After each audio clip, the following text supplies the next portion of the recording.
അവൻ പന്നിക്കുഴി ആലോചിക്കുക. എൻ്റെ അപ്പയുടെ വീട്ടിൽ എന്തൊരു രസമാണ്, അവൻ എന്ത് സുഖമായിട്ട് പോകുന്നു. ഞാനിവിടെ വിഷമെടുത്ത് ചാകാറ്. അപ്പയോട് പറയും, അപ്പ എന്നെ ക്ഷമിക്കണം. അവൻ ഒട്ടൻ തന്നെ അയച്ചു തിരികെ വീട്ടിലേക്ക് പോയി. തന്റെ മകനെ മനസ്സിലാക്കി ആ പിതാവ് ഓടിച്ചെന്ന് തന്റെ മകനെ കെട്ടിപ്പിടിച്ചു ചുംബിച്ചു.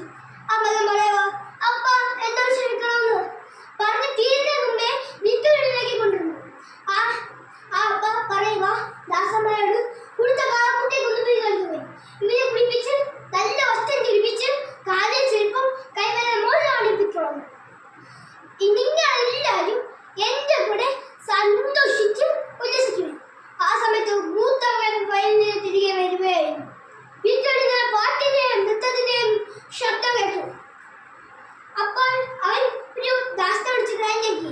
ആ ദാസൻ പറയുക, നിന്റെ അനേകന് തിരികെ വന്നിരിക്കുന്നു. അയാളുടെ പിതാവ് സന്തോഷിച്ചു കുളിച്ച കാളക്കുട്ടിയെ കൊണ്ടുവന്നിരിക്കുന്നു. അവന് കോപം വന്നു അവിടെ തന്നെ നിന്നു. ഈ വിവരത്തിന്റെ പിതാവ് മകന്റെ അടുത്തേക്ക് വന്നു. മകനെ വീട്ടിലേക്ക് ക്ഷണിച്ചു. വന്നില്ല. അമ്മ പറയുമോ, അപ്പൊ എത്രയോ അപ്പയെ സേവിച്ചിരുന്നു. ഉല്ലസിക്കാൻ വേണ്ടി കൂട്ടുകാർക്ക് ഉല്ലസിക്കാൻ വേണ്ടി ഒരു കുഞ്ഞാട്ടുകൊണ്ടേ തന്നിരുന്നു. അപ്പഴ മകൻ ഉല്ലസിച്ച് പണമൊക്കെ നൂർത്തടിച്ചിട്ട് കുരുത്തക്കൾ കുട്ടിക്കൊന്നില്ലേ. ആ മകൻ പറയുക, അവനെ കാണാതെ അവൻ മനുഷ്യനെ പോലെയായി തിരികെ വന്നിരിക്കുന്നു. ഇതിൽ സന്തോഷിക്കാൻ ശരിയല്ലേ മകനെ? പ്രിയ കൂട്ടുകാരെ, പശ്ചാത്തലത്തിലെ പാവയോട് ദൈവം ക്ഷമിക്കുന്നത്